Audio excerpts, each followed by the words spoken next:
রাতের 12টা 11 বাজে, তাহলে রাত 12টা 11 পর্যন্ত যেই যুবক সজাগ থাকতে পারলা, সেই তুমি কেন সেজদা দিতে পারলা না বাপ?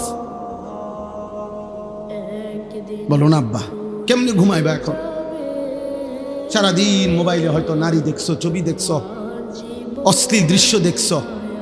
সারাদিনে যারা পেশাব করে হয়তো পানি নাও নাই, টয়লেট পেপার ব্যবহার করো না, শরীরও নাপাক, আর এই অশ্লীল নারীর ছবি দেখলে হারাম বীর্যপাত হয়, এ কারণেও শরীর নাপাক।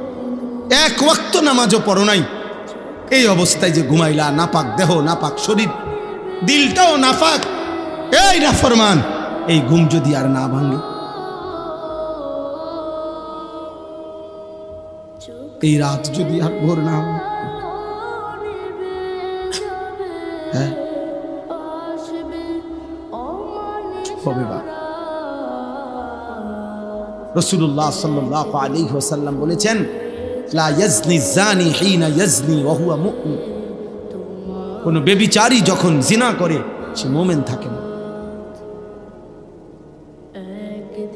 আর এই নারীর অস্থির ছবি দেখা, এ তো জিনা। নবীজি বলছে চোখের জিনা।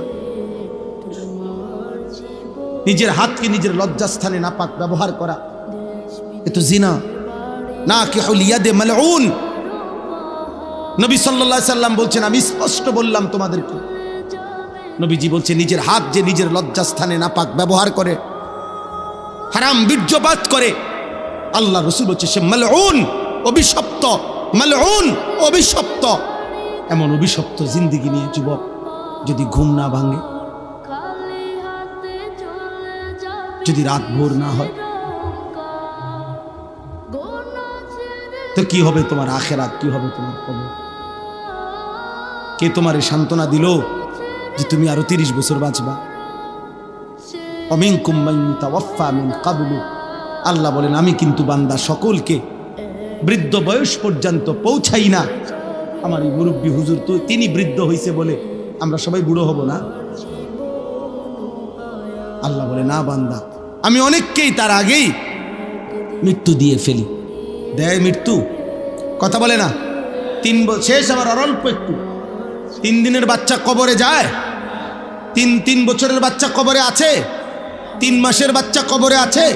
তাইলে আমার প্রিয় বন্ধু মাওলানা মোতালেব হোসেন সালেহী, বাংলাদেশের একজন অন্যতম বক্তা, আলেম দ্বীন, ওর একটা মেয়ে বাচ্চা হয়েছে আজকে 1 মাস, 1 মাসের বাচ্চা। গত 1 মাস আগে এই মেয়ে বাচ্চাটা অসুস্থ ছিল কয়েকদিন। গত 3 দিন আগে রাত্রেবেলা আমারে বলতেছে ঢাকা নিছে, ঢাকা শ্যামলীতে বড় হসপিটালে ভর্তি করাইছে। আমি বললাম এখন কি অবস্থা বাচ্চার? বলল যে এখন আলহামদুলিল্লাহ অনেকটা ভালো আছে, হাসপাতালটা অনেক ভালো, বর্ণনা দিতেছে আমারে, খুব সুন্দর হাসপাতাল, চিকিৎসা খুব ভালো, ইত্যাদি ইত্যাদি। এই রাত্রে এটা বলল। পরের দিন রাত 12:30 বাজে আবার কল আসছে এই মোতালেব মৌলানার। আবার যখন আমি মোবাইল রিসিভ করছি পরের দিন রাত 12:30টায়, ও দেহি কাঁদতেছে। কিরে দোস্ত কি হইলো? কয় আমার বাচ্চাটা মারা গেছে, আমার 1 মাসের বাচ্চাটা মারা গেছে। 2টা ছেলের পরে একটা মেয়ে হইছে, বড় বেশি আদরের মেয়ে হয়েছিল, বাচ্চাটা মারা গেছে।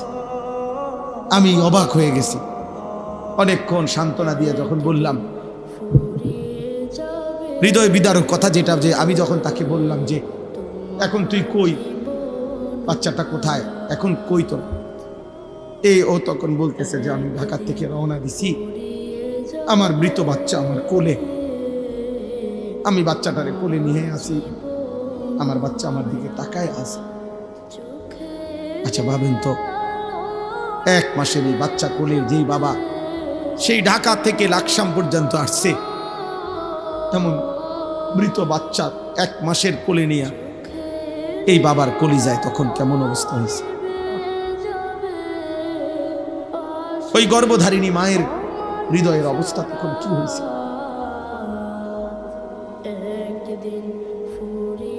তাইলে বন্ধু আমার, দোস্ত আমার, সাথী আমার, এই মোবাইল নিয়ে তোমরা এমন শুরু করছো? তোমরা কি করছো বাপ? এইভাবে নিজেকে ভুলে গেলা কেমনে? আর এই পৃথিবীর কোনো উপকার না করলা, নিজেরে এভাবে তিলে তিলে নষ্ট করে দিচ্ছ কেন? তোমার চরিত্রের অবস্থা কি তুমি জানো? তোমার দেহের অবস্থা কি? তোমার চেহারার হালাত কি? চুল রাখছো মুশরিকের মতো, শরীর নাপাক করে রাখো। আহা, আল্লাহ তোমাদের উপরে দয়া করেন, আল্লাহ তোমাদের উপরে রহম করেন। এটা কেমন জীবন?